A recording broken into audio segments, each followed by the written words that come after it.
جی آپ سوال کریں۔ جی السلام علیکم۔ وعلیکم السلام ورحمۃ اللہ۔ میرا سوال ہے ڈسپلن کے بارے میں، جیسے ہماری زندگی میں نظم و ضبط بہت امپورٹنٹ ہوتا ہے، لیکن اس کو ہم مینٹین کیسے کر سکتے ہیں، امپلیمنٹ کیسے کر سکتے ہیں اپنی لائف میں، تو اس کے لیے مین اسٹیپس کیا ہیں اور کیا کیا اس کے لیے ضروری باتیں ہیں وہ آپ بہت اچھا سوال ہے آپ کا۔ اس میں دیکھنا یہ ہوگا کہ آ، اس مختصر نشست میں جو بھی پوائنٹس کلیئر کر سکتا ہوں وہ کروں گا انشاءاللہ۔ پہلی بات تو یہ ہے کہ جو ایک طالب علم کی زندگی ہوتی ہے، جو اس کی لائف ہوتی ہے، ایک اسٹوڈنٹ کی جو لائف ہوتی ہے، اس میں اسے بہت ساری چیزیں وہ پہلی دفعہ اس کو پالا پڑتا ہے۔ مثال کے طور پر اب ایک اسٹوڈنٹ ہے تو وہ گھر سے نکلا ہے۔ ایک تو ہے نا کہ وہ گھر سے تیار ہو کے روزانہ جائے اپنے کالج میں، اپنے اسکول میں، اپنی یونیورسٹی میں، اپنے انسٹیٹیوٹ میں، اپنے ادارے میں، اپنے مدرسہ میں، اس کی اور جو ایک ایسا اسٹوڈنٹ ہو کہ جو گھر سے طلب علم کے لیے نکلے اور کسی اور جگہ رہائش اختیار کر لے، جیسا کہ ہم ہاسٹل کا لفظ استعمال کرتے ہیں، جو رہائش گاہ ہوتی ہے، یا بعض ایسے بھی ہوتے ہیں کہ وہ ہاسٹل سے ہٹ کر اپنے جو ریلیٹیوز ہوتے ہیں، رشتہ دار وغیرہ ہوتے ہیں، ان کے گھر رہتے ہیں۔ تو پہلے تو یہ ہم نے دیکھنا ہوگا کہ جب ہماری طالب علمانہ زندگی کا آغاز ہوتا ہے، اسٹوڈنٹ لائف کا آغاز ہوتا ہے، تو ہم نے یہ دیکھنا ہوتا ہے کہ ہم کیا سیکھنے کے لیے جاتے ہیں۔ تو جب ہم کچھ سیکھنے کے لیے جاتے ہیں تو اس وقت ہمارا انداز ایسا ہونا چاہیے کہ ہم وہ ایک تو ہے ہمارا سلیبس، ایک تو وہ ہم سیکھنے کے لیے جا رہے ہیں، لیکن ہر قدم پہ ہم کچھ نہ کچھ نیا سیکھ رہے ہوتے ہیں۔ مثال کے طور پر اب ہم گھر سے تیار ہو کے جاتے ہیں تو اس میں ایک تو یہ ہوگا کہ دماغی طور پر ہمیں بالکل فریش ہونا چاہیے۔ اب اس میں اگر کوئی یہ بندہ شروع کر دے کہ رات وہ ہمارے ہاں مہمان آ گئے تھے تو ہم جاگتے رہے اور رات کی ہماری وہ نیند بھی پوری نہیں ہوئی، تو اب ہم صرف پانی سے منہ دھو لیں گے تو وہ کیسے فریش ہوں؟ جب نیند نہیں پوری ہوگی، صبح ٹھیک سے ناشتہ نہیں کیا ہوگا، تو ذہن جو ہے وہ ہمارا حاضر نہیں ہوگا، تو ہم کیسے کریں؟ تو اس میں ایک تو یہ ہوگا کہ ہم فریش ہو کے ایک مکمل آداب کے ساتھ، طہارت کے ساتھ، پاکیزگی کے ساتھ، صفائی کے ساتھ، ظاہری ہمارا ڈریسنگ اور یہ اس کو بھی ہم اپنے آپ کو بنا سنورا ہوا، اور پھر ذہنی طور پر بھی ہم بہت ہی ہمارا تازہ ذہن ہو، فریش مائنڈ جو ہے وہ اچھا۔ ایک تو یہ چیز ہے کہ جب بھی ہم اپنی ایک تو اپنے آپ کو ایکٹیو رکھنا ہے، اور ایکٹیو تبھی ہوگا کہ ہم آپ کے گھر کے جو ہمارا ٹائم ٹیبل ہے وہ بالکل ٹھیک ہونا چاہیے، اس میں ہماری نیند پوری ہونی چاہیے، ہمارا کھانا وقت پر ہونا چاہیے۔ وقت پر جو کھانا ہے، اب آپ تو ویسے بھی میڈیکل اسٹوڈنٹ ہیں اور بہت ساری چیزیں آپ کو آپ کے علم میں ہیں اور آگے جا کر آپ بہت کچھ سیکھیں گی، لیکن جو ایک نماز ہے ہماری، یہ کیا سکھاتی ہے ہمیں؟ نماز ہمیں سب سے پہلے اوقات کا ایک ٹائم ٹیبل کا پابند کرتی ہے۔ اب دیکھیں نماز جو ہے نا، صبح کے 2 فرض ہیں، ظہر کے 4 فرض ہیں، عصر کے 4 فرض ہیں، اور یہ مغرب کے 3 فرض ہیں، اور عشاء کے 4 فرض ہیں۔ اچھا کچھ لوگ جو ہیں وہ جمع بھی کرتے رہتے ہیں، مغربین اور ظہرین، ظہر اور عصر کی انہوں نے اکٹھی کر لی۔ ہمارے ہاں جو اہل تشیع کا وہ پایا جاتا ہے، ایک ان کا گروہ پایا جاتا ہے۔ تو یہ جو 5 نمازیں ہیں یہ مختلف اوقات میں ہیں۔ اگر تو اللہ کو ان فرضوں کی ضرورت ہوتی ہے، مثلا 2 اور 4 اور یہ جو جتنے ہمارے فرض ہیں، اگر ان فرضوں کی اس کو ضرورت ہوتی ہے اللہ تعالیٰ کو، تو کہہ دیتا کہ صبح سورج نکلنے کے بعد یہ فرض پورے کرو بھائی، اتنی رکعتیں تمہارے فرائض کے ہوں گے، تو وہ پورے ہو جاتے۔ لیکن 2 فرض صبح پڑھنے ہیں، پھر سورج ایک خاص وہ زوال ہو گیا ہے، پھر اس کے ایک خاص مقام پہ سورج پہنچتا ہے تو ہم نے تو اس سے اللہ تعالیٰ یہ سکھا رہا ہے کہ بھئی نماز تو آپ نے میری پڑھنی ہے، لیکن اس کے لیے ایک ٹائم ٹیبل ہے۔ اچھا، اب ہم دنیاوی زندگی میں اگر اسٹوڈنٹ لائف چل رہی ہے تو آپ اسٹوڈنٹ ہیں، اب آپ نے پڑھنا ہے، اس کے لیے اگر نماز کا وقت متعین نہ ہوتا تو آپ کو عجیب ایک وہ ذہنی کشمکش ہوتی ہے کہ اب میں نے اتنے فرض بھی پورے کرنے ہیں، تو وہ 10 ہو گئے ہیں، 11 ہو گئے ہیں، یا بریک ہو گئی ہے۔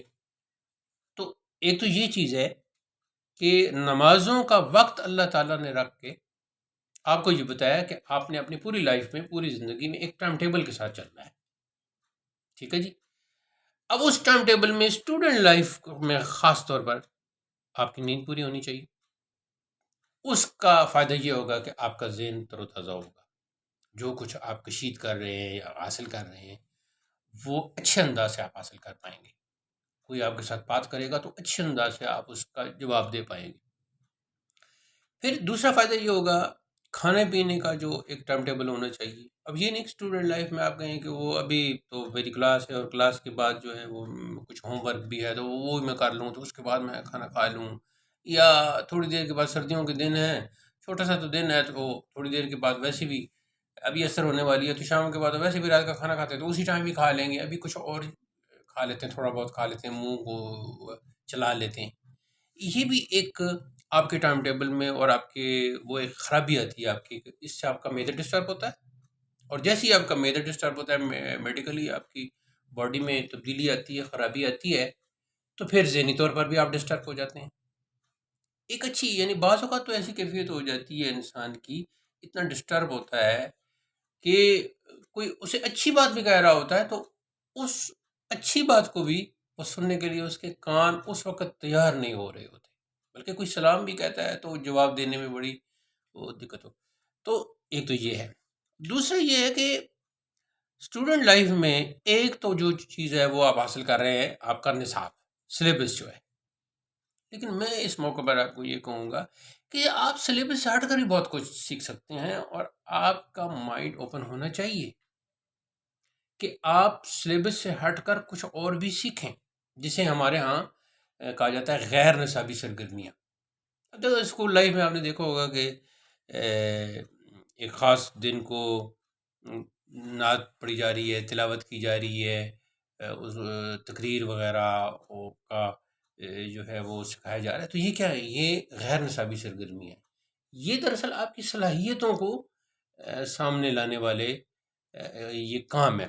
تو اسٹوڈنٹ لائف میں آپ اپنی صلاحیتوں کو ڈبل استعمال کریں۔ ایک تو آپ کا وہ جو خاص سلیبس ہے، خاص نصاب ہے، اس کو تو آپ نے پڑھنا ہی ہے، لیکن اگر آپ صرف اس پر اپنا فوکس رکھتے ہیں مثال کے طور پر، تو وہ یہ ہوگا کہ آپ ایک لکیر کے فقیر بنے ہوئے، اور جو دوسری آپ کی صلاحیتیں ہیں، مثال کے طور پر اب نصاب میں شامل ہے جی آپ کا میڈیکل نصاب ہے، اس میں آپ سٹیپ بائی سٹیپ پڑھ رہے ہیں، لیکن اس دوران ایک پروگرام ہوتا ہے اور اس میں آپ کی صلاحیت کچھ نعت پڑھنے کی ہے، تلاوت کرنے کی ہے، گفتگو کرنے کی ہے، وہ صلاحیت اگر آپ اپنے سامنے نہیں لاتے تو آپ اپنے دماغ کو ایک قسم کا باؤنڈ کر رہے ہیں، بند کر رہے ہیں اس کی صلاحیتوں کو۔ اور پھر صلاحیتوں کا اظہار بھی کب ہوتا ہے؟ صلاحیتوں کا اظہار ہوتا ہے موقع پر۔ دیکھیں نا، وہ شخص آدھی نے کہا تھا کہ اگر بینی کہ نا بیناؤ چاست وگر خاموش بنشینی گناست، کہ اگر تو دیکھے کہ ایک نابینا ہے اور آگے کنواں ہے، تو خاموشی کے تو بڑے فوائد ہیں اور بڑے فائدے ہیں، اور خاموشی قسم کی عبادت بھی ہے، لیکن یہاں اگر آپ خاموش بیٹھو گے تو یہ گناہ ہو جائے گا، اس لیے کہ نابینا کو تو پتہ ہی نہیں کہ آگے کنواں ہے، تو وہ تو کنویں میں گر جائے گا، اور اس کے گرنے کے بعد آپ بس اتنے کو ہو بڑا افسوس ہوا ہے یہ نابینا کنویں میں گر گیا ہے، اور میں اس لیے خاموش بیٹھا تھا یا اس لیے خاموش بیٹھی تھی کہ من سمت نجا، جو خاموش رہا وہ نجات پا گیا، اور خاموشی میں بڑی وہ عبادت ہے، خاموشی عبادت ہے، اور حدیث میں بھی خاموشی کا فرمایا گیا، اور بزرگ بھی فرماتے ہیں کہ خاموش بیٹھا کرو۔ یہ خاموشی عبادت ہے، اس میں کوئی شک نہیں، خاموشی کا فائدہ ہے، اس میں کوئی شک نہیں، بلکہ ایک دفعہ تو مولا علی نے یہاں تک وضاحت کی کہ اس میں دونوں کا بھلا ہو جاتا ہے۔ اگر عالم خاموش ہے تو جاہل کی عزت رہ جاتی ہے، اور اگر ظاہر خاموش ہے تو وہ اپنی عزت بچا لیتا ہے. اب ایک دفعہ حضور کی مجلس میں صحابہ بیٹھے تھے تو حضور نے کسی درخت کے بارے میں سوال کیا، تو جو بڑے بڑے صحابہ بیٹھے تھے وہ جواب نہیں دے پائے.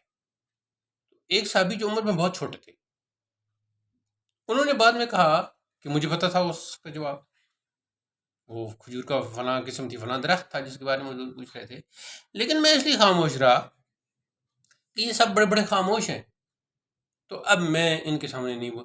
تو بعض اوقات خاموشی جو ہے وہ آپ کے لیے اسی طریقے سے، اگر کوئی آپ کے ذہن میں آ جائے کہ بھئی میں نے تو پڑھنا ہے، میں نے تو بہت کچھ حاصل کرنا ہے، تو میں زیادہ وقت سونے میں گزاروں، پھر یہ میں کیسا اسٹوڈنٹ ہوں یا کیسی اسٹوڈنٹ ہوں. نہیں، ایک حد تک نیند تو آپ نے کرنی ہے، اور ورکنگ ماسٹ وہ اپنی جگہ ہے.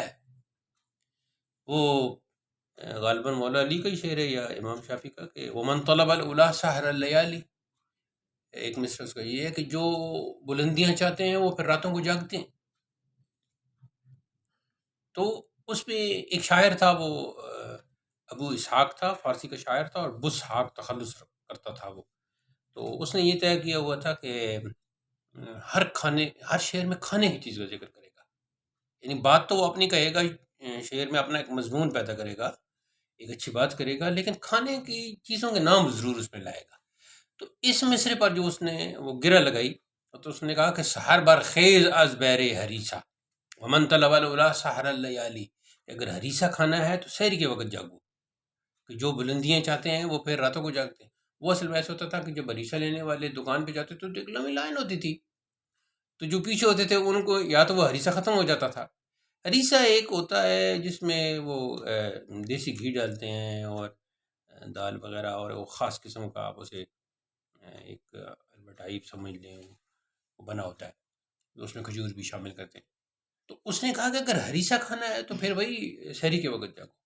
تو اسٹوڈنٹ لائف میں دونوں چیزیں ساتھ ساتھ رہیں گی، کہ اپنے صحت کا تو ہر دم خیال رکھنا ہے، کہ اگر صحت نہیں ہوگی تو آپ کے سامنے کوئی کروڑوں روپے کی بات کرے نہ آپ کو سمجھ آئے گی. نہ دوسری یہ ہے کہ آپ نے جیسے نمازوں کے اوقات ہیں نا، ایسے اپنا ٹائم ٹیبل بنانا ہے. اس میں اب ایک تو آپ کے کلاس کا وقت ہے، وہ تو ٹھیک ہو گیا، وہ تو جس آپ ادارے میں پڑھ رہے ہیں اس کے مطابق آپ نے چلنا ہے نا، ان کا جو شیڈول ہے اس کے مطابق. ایک یہ ہے کہ جو آپ اس سے ہٹ کر ہے اس میں آپ آرام بھی کریں، اور اپنے سلیبس سے جو ریلیٹڈ دیگر بکس ہے لائبریری میں جو آپ کو اویلیبل ہے ان کو ضرور کنسلٹ کریں. اس میں آپ کا ایک مثال کے طور پر آج آپ کے ٹیچر نے کہا کہ یعنی سبق کو ایک اچھے انداز سے سمجھنے کا یہ بھی طریقہ ہے کہ آپ کے ٹیچر نے آج کہہ دیا کہ کل ہم وہ کڈنی میں بات کریں گے اور تفصیل سے بات کریں گے. تو آپ کو چاہیے کہ آج کا جو ہوم ورک ہے وہ تو آپ پورا کریں، لیکن لائبریری میں جا کر کڈنی کے حوالے سے کوئی بک کنسلٹ کریں، وہ چیپٹر دیکھیں، اور اس میں آپ وہ ممکنہ جو عنوانات ہیں ان کو ذرا دیکھ لیں، اور آپ اپنے ذہن کو تیار کر لیں کہ کل جو ہے ممکنہ عنوانات یہ ہیں جن پر کل بحث ہوگی. وہ شروع میں کچھ آپ وہ ٹرمینالوجی آپ کی سمجھ میں نہیں آئے گی، کچھ ورڈنگ آپ کی سمجھ میں نہیں آئے گی، لیکن جب اس کو ایک نظر آپ دیکھ لیں گی تو دوسرے دن جب لیکچر ہو رہا ہوگا تو وہ بہت آپ کو سمجھ آئے گا. یہ ہوگا. اس کے بعد یہ دیکھنا ہوتا ہے کہ جو آپ کے ہاسٹل کی لائف ہے اس کا بھی ایک خاص شیڈول ہونا چاہیے. اس میں آپ کو 2-3 قسم کے لوگ ملیں گے. ایک تو وہ ہیں کہ جو بہت ہی چپکے رہتے ہیں کتابوں کے ساتھ اور اپنی پڑھائی کے ساتھ، اور ان کا شیڈول بہت ٹائٹ ہوتا ہے، اور وہ کہتے ہیں کہ ہم ایک مقصد کے لیے گھر سے نکلے ہیں، تو جس مقصد کے لیے ہم گھر سے نکلے ہیں ہم نے وہ مقصد پانا ہے. ہم اگر سوئے رہتے ہیں، زیادہ ٹائم سوئے ہی رہتے ہیں یا نیم دراز رہتے ہیں، تو وہ سوچتے ہیں کہ بھئی ہم اس کام کے لیے تو نہیں آتے، اگر یہی کام یہاں ہم نے ہاسٹل میں کرنا ہے تو یہ تو کام ہم گھر کر لیتے. تو وہ اپنے آپ کو چوکنا رکھتے ہیں، اپنے آپ کو ایکٹیو رکھتے ہیں. تو یوں بھی کہا جا سکتا ہے کہ اسٹوڈنٹ لائف میں اگر ویسے میڈیکلی سونا 8 گھنٹے سونا اچھا ہے، لیکن اسٹوڈنٹ لائف میں آپ اس کو 7:30 پہ لے آئیں، اس کو آپ 7 پہ بھی لے آئیں، لیکن وہ ایک خاص طریقہ، کیونکہ انسانی باڈی جو ہے یا انسان کا دماغ جو ہے وہ ایک خاص شیڈول سے جب آپ اس کو کچھ سمجھاتے ہیں تو وہ اس کے مطابق جاتا ہے. تو پھر وہ مثال کے طور پر میں آپ کو ایک مثال دیتا ہوں. اگر آپ نے ایک شیڈول بنایا کہ میں نے رات کو 10 بجے تک پڑھنا ہے، اب یہ تو آپ نے طے کر لیا، لیکن ہوا یہ کہ 9 بجے آپ کو نیند آ گئی تو آپ سو گئے، اور دوسرے دن آپ نے کہا کہ میں نے تو 10 بجے تک پڑھنا تھا. پھر دوسرے دن آپ اپنے آپ کو، اپنے دماغ کو، اپنے تحت شعور کو، لاشعور کو یہ میسج کریں کہ میں نے 10 بجے تک پڑھنا ہے. آج یہ ہوگا کہ 9:15 بجے، 9:30 بجے تک بھی آپ جا سکتے ہیں، کیونکہ آپ اپنے دماغ کو تیار کر رہے ہیں. تیسرے دن پھر آپ اسے کہتے ہیں کہ میں نے 10 بجے تک پڑھنا ہے، تو یہ ایسا کرتے ہیں 35 منٹ، 40 منٹ، 9:45، 10 بجے تک. اور پھر آپ اس کے بعد آپ کا یہ ذہن ہے کہ میں نے سونا ہے، تو آٹومیٹکلی آپ کو 10 بجے سے پہلے نیند نہیں آئے گی اور 10 بجے نیند آ جائے گی. اچھا، پھر یہ سوچنا ہوتا ہے ایک اسٹوڈنٹ کو، جیسے ایک تو میں نے پہلا جو پوائنٹ یہ کہا ہے کہ آپ کا شیڈول ٹھیک ہونا چاہیے. دوسرا پوائنٹ میں نے یہ کہا ہے کہ غیر نصابی سرگرمی آپ کی ہونی چاہیے، کہ آپ لائبریری میں جا کر مختلف بکس کو کنسلٹ بھی کریں. تیسرا اپنی صلاحیتوں کا اظہار بھی کریں جب آپ کو موقع ملتا ہے. تیسرا پوائنٹ میں نے یہ کہا ہے کہ آپ اپنا جو پڑھائی کا شیڈول ہے، اور خاص کر آپ کے ہاسٹل لائف میں جو ہے، یا اگر آپ ہاسٹل میں نہیں رہتے، آپ انسٹیٹیوٹ میں پڑھ کر گھر آ جاتے ہیں، تو گھر کا جو آپ کا شیڈول ہے وہ ایک خاص انداز سے ہونا چاہیے. اب اگلی بات میں یہ کرنا چاہتا ہوں، دیکھیں کوئی بھی کام ہے نا، وہ کرنے سے پہلے اسے سوچا جاتا ہے، ٹھیک ہے؟ تو جب تک سوچ نہیں ہوتی آپ کا وہ کام نہیں ہوتا. اور سوچ کیسی ہونی چاہیے؟ سوچ بڑی ہونی چاہیے، ٹھیک ہے؟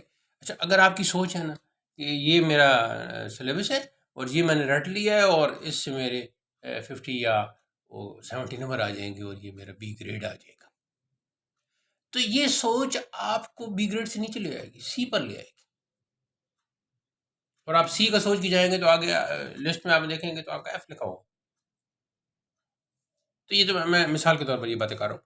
لیکن سوچ بڑی کا کیا مطلب ہوگا؟ سوچ بڑی کا مطلب یہ ہوگا کہ میں نے A+ لینا ہے، میرے نمبر آئیں گے جی 92، 93، 94، 95، اور میتھ ٹائپ ہوا تو 100 بھی آ سکتے ہیں، 99 بھی آ سکتے ہیں، 98 بھی آ سکتے ہیں. تو بڑی سوچ، آپ کی سوچ کا جو کینوس ہے وہ وسیع ہونا چاہیے، کہ آپ ایک پہلے سے ہی آپ کی جب بڑی سوچ ہے تو اس کا نتیجہ آپ کو بہت اچھا ملے گا.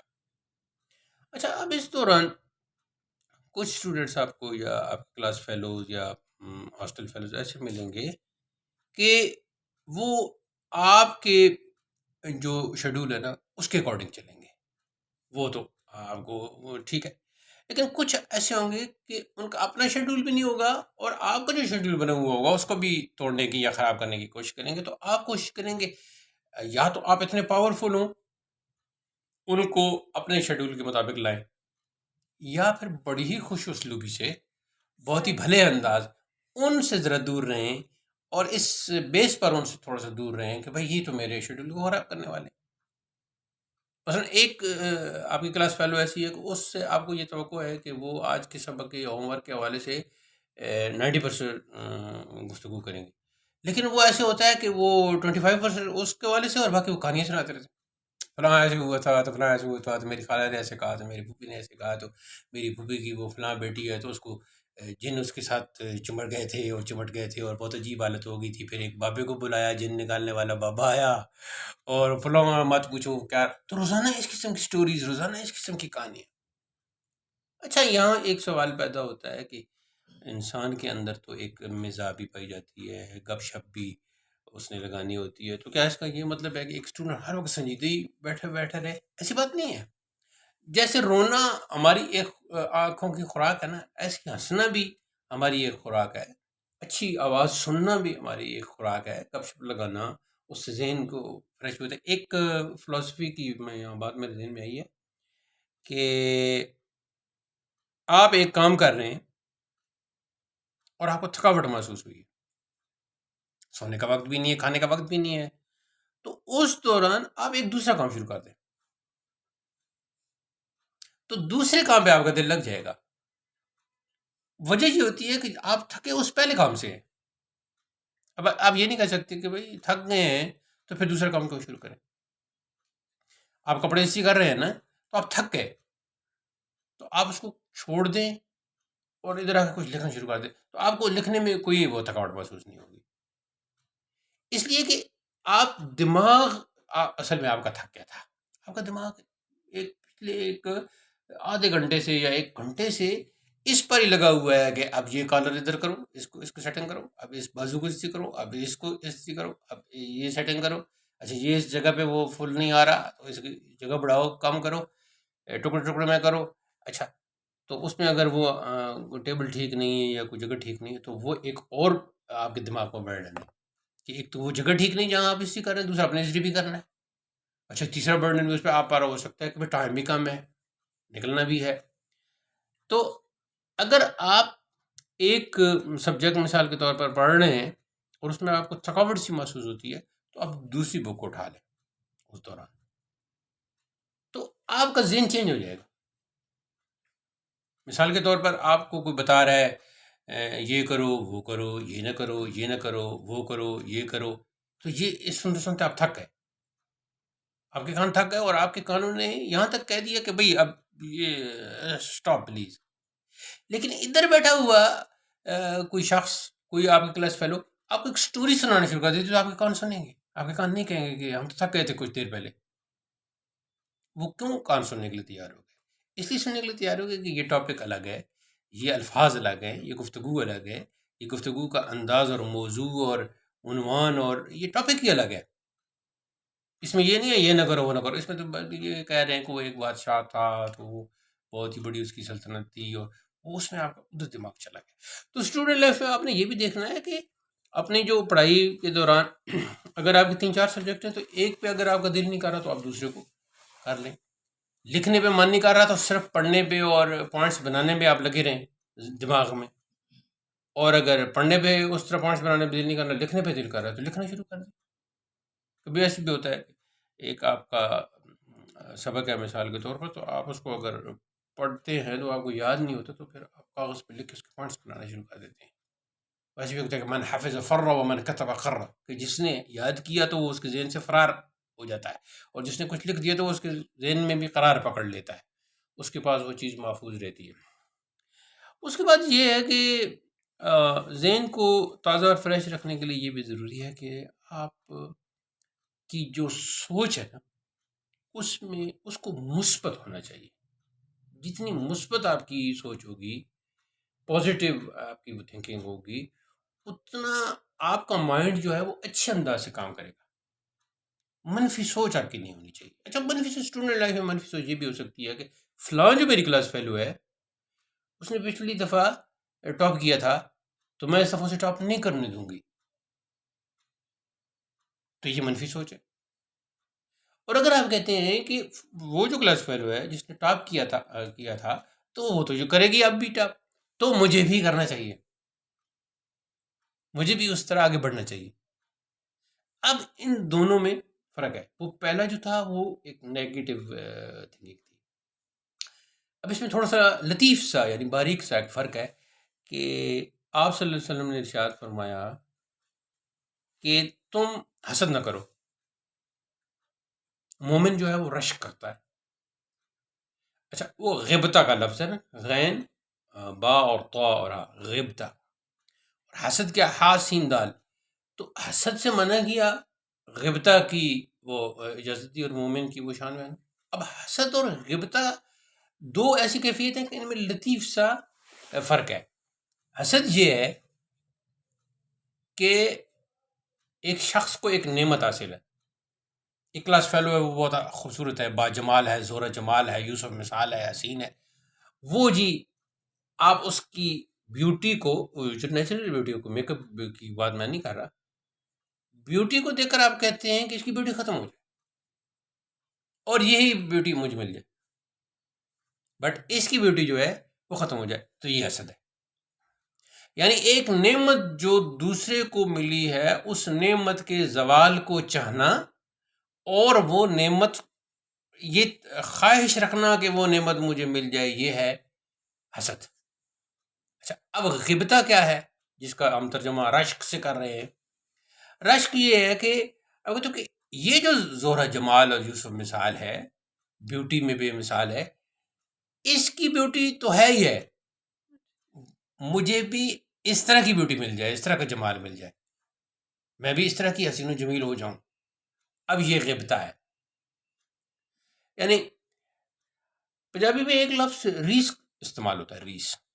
تو ریس بھی یہی ہے کہ آپ نے ایک کسی کی چیز دیکھی، اس کا ایک دوپٹہ دیکھا، اس نے ایک خوبصورت کلر کا، یا ایک اس میں گلکاریاں تھیں، وہ نقوش بنی ہوئی تھی، وہ دوپٹہ دیکھا تو آپ نے کہا یہ میرا بھی اس طرح کا ہونا چاہیے. تو وہ ایک، اس کو غیبتہ کہتے ہیں، اس کو ریس کے معنی میں وہ پنجابی میں ریس کا لفظ استعمال کرتے ہیں.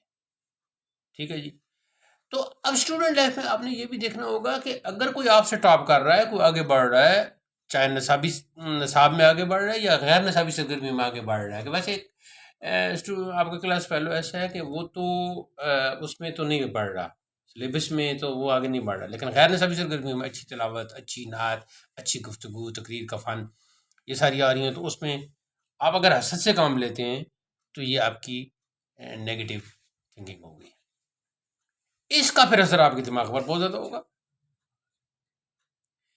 تو یہ پوائنٹ یہ تھا کہ اپنی سوچ کو آپ نے وسیع رکھنا ہے، اور دوسرا یہ ہے کہ پازیٹیو تھنکنگ آپ کی ہونی چاہیے، مثبت آپ کی سوچ ہونی چاہیے. مثبت سوچ میں مثبت سوچ میں ایک یہ چیز بھی آ جائے گی کہ حاصل شدہ نعمتوں پر شکر ادا کرنا، یہ بہت ضروری ہے.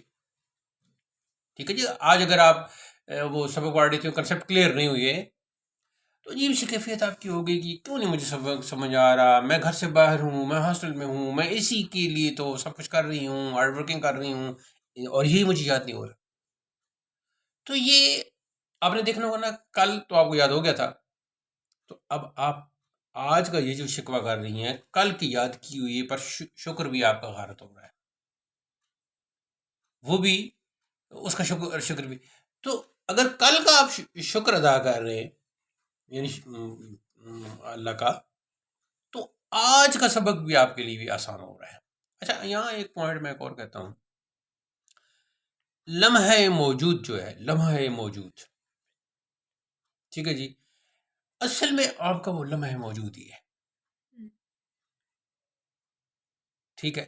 لمحہ موجود میں آپ نے ذہن کو بھی فریش رکھنا ہے، میڈیکلی بھی اپنے آپ کو فٹ رکھنا ہے، اور اس دوران آپ کیا حاصل کر رہے ہیں وہی آپ کا حاصل ہے. جو آپ کر چکے وہ پاسٹ، جو آپ کا ارادہ ہے وہ فیوچر ہے. تو پاسٹ تو گیا گزر، اور فیوچر کس نے دیکھا. تو یہ جو پریزنٹ ہے، پریزنٹ یعنی لمحہ موجود جو ہے یہی ہے، اور لمحہ موجود میں آپ نے آپ کو تازہ اور فریش رکھنا ہے. اچھا، یہاں ایک اور بات بھی ہوگی، آپ کے ذہن میں یہ سوال آ سکتا ہے کہ ٹھیک ہے جی، میں نے سمجھ لیا ہے کہ میں نے شیڈول کو ٹھیک رکھنا ہے، میں نے کھانے پینے کا خیال صحیح رکھنا ہے، میں نے اپنی پڑھائی کا شیڈول ٹھیک رکھنا ہے، میں نے ان اپنے کلاس فیلو سے یا روم فیلو سے یا ہاسٹل فیلو سے بچ کے رہنا ہے کہ جو شیڈول کو خراب کرتے ہیں. یہ ساری چیزیں تو میں نے سمجھ لی ہیں. ٹھیک ہے جی. لیکن یہاں ایک اور سوال پیدا ہوتا ہے کہ میں اس پر کیسے یعنی کہ مجھے کیسے یقین ہوگا کہ میں اب یہ میرا شیڈول ٹھیک جا رہا ہے اور میں سب کچھ حاصل کر رہا ہوں. اس یقین کا ایک تو یہ ہوگا کہ آپ کو ایک مسرت، ایک خوشی اور ایک شادمانی ہوگی. اگر اس کے اپوزٹ آپ کی غمگینی کی کیفیت ہے تو آپ سمجھ لیں کہ آپ ان باتوں پہ ٹھیک طریقے سے عمل نہیں کر رہے. اچھا، اس کے علاوہ یہ بھی کہا گیا ہے کہ موسمی اثرات بھی ہوتے ہیں، گھریلو کچھ اثرات بھی ہوتے ہیں، کچھ باتیں بھی ہوتی ہیں، کسی کی کوئی بات بھی ہوتی ہے. مثال کے طور پر آپ نے کہا تھا کہ